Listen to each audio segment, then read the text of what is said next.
Hello, and welcome. Today we're going to talk about something that's on a lot of our minds, and that is, well, our minds themselves. We're going to dig into the science behind a simple everyday habit that could be quietly shaping your brain's future. Let's get right into it. You know, it's a feeling I think we can all relate to, right? You forget a name, you can't remember where you put your keys, and for a split second you wondered, is this the beginning of something more? That fear of losing our mental edge is real, and it's something many of us think about. We all want a future where our minds are healthy, sharp, and clear. But what if one of the biggest risks to our brain health wasn't some mysterious, unavoidable part of getting older? What if it was something we do every single day, maybe even multiple times a day, without giving it a second thought?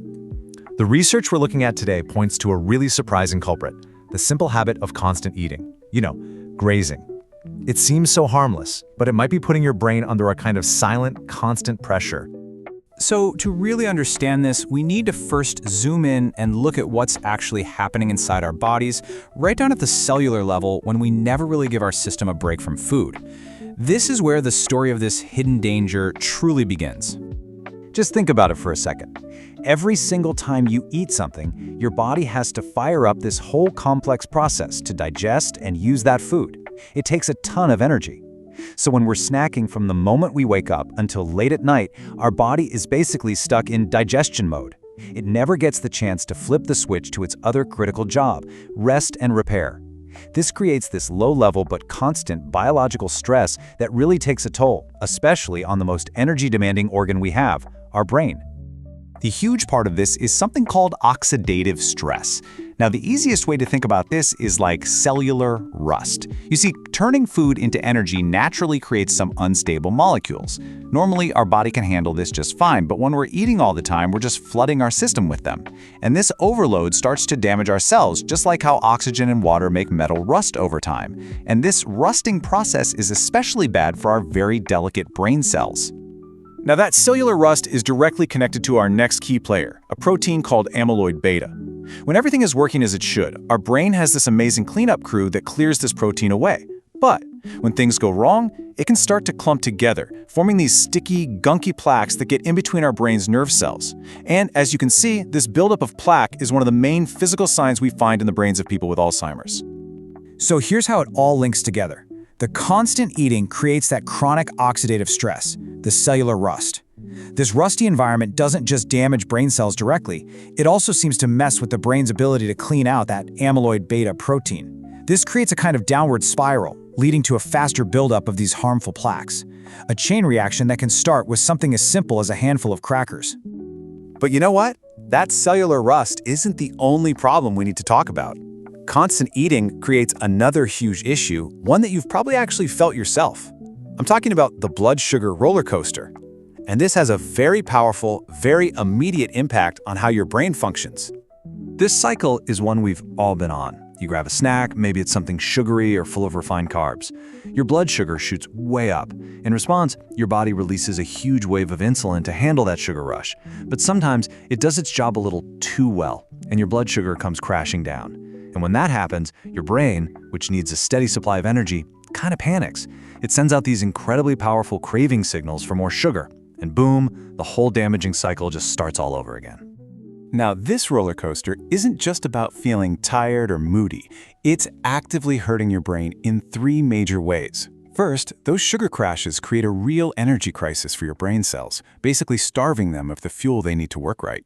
Second, these wild swings trigger chronic inflammation, not just in your body, but in your brain too. And we know that's a huge driver of brain disease. And third, it leads to another problem called glycation stress. So when your blood sugar is high all the time, those extra sugar molecules literally start to get sticky. They attach themselves to proteins and fats in your body and create these new dysfunctional molecules. A good way to think about it is like trying to pour sticky syrup all over the delicate machinery of your cells. This process, glycation, gums everything up and creates even more inflammation and oxidative stress, directly damaging your brain cells. All right, so now let's shift our focus for a minute. We're going to move down from the brain and talk about the gut. It might seem like a totally different topic, but modern science is showing us that the health of our digestive system is deeply, fundamentally connected to the health of our brain. It's a link we absolutely cannot afford to ignore. You've probably heard this saying before, but you know what? It's not just a cute phrase. Your gut literally has hundreds of millions of neurons, and it's connected directly to your brain through a massive information highway. So what happens in your gut definitely doesn't stay in your gut. It sends signals that directly influence your mood, your focus, and yes, your brain's long-term health. And this really shows the night and day difference. On the one side, you've got a healthy gut. It acts like a brilliant gatekeeper, letting in all the good stuff, the nutrients your brain needs, while keeping the bad stuff out. But on the other side, an unhealthy gut becomes leaky. It allows toxins and inflammatory particles to slip right into your bloodstream. And from there, they can travel straight up to the brain, causing all sorts of damage. The signals are completely opposite. One pathway promotes health, the other promotes disease. So how does this all tie back to snacking? Well, constant eating is one of the fastest ways to mess up your gut health. It feeds the wrong kinds of bacteria, the ones that love sugar and processed junk. And eating late at night is especially bad because it messes with your gut's own overnight cleanup and repair cycle. All this disruption weakens the lining of the gut, making it leakier, and basically opens the door for all those harmful substances to start their journey to your brain. Okay, so we've covered the biological stress, the blood sugar chaos, and that critical gut-brain connection.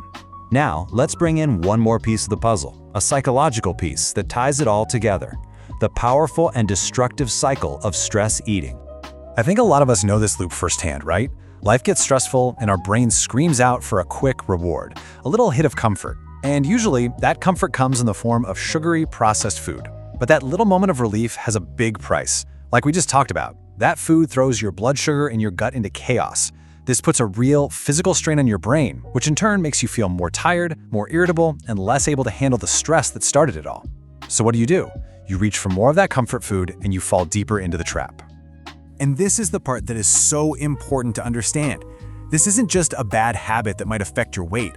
It's a self-fueling cycle that puts your brain in a constant state of crisis. It's being attacked from all sides, from the oxidative stress, the blood sugar swings, the inflammation from the gut, and the psychological stress itself. All of these things pile on top of each other, seriously increasing the long-term risk of cognitive decline.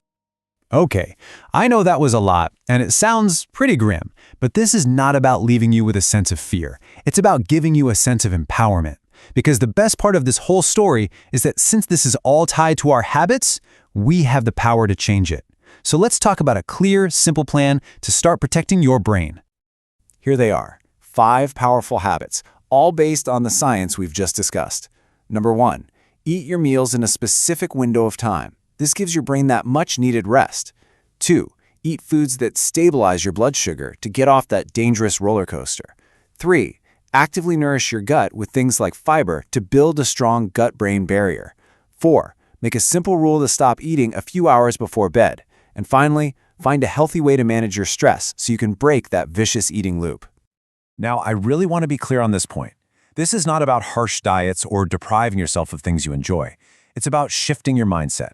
Creating a window where you don't eat isn't starving yourself, it's scheduling the cleanup crew for your brain. It is a conscious choice to give your brain the quiet time it desperately needs to take out the trash, repair damage, and keep itself strong for the long haul. Seeing that list of 5 habits can feel a little overwhelming. I get it.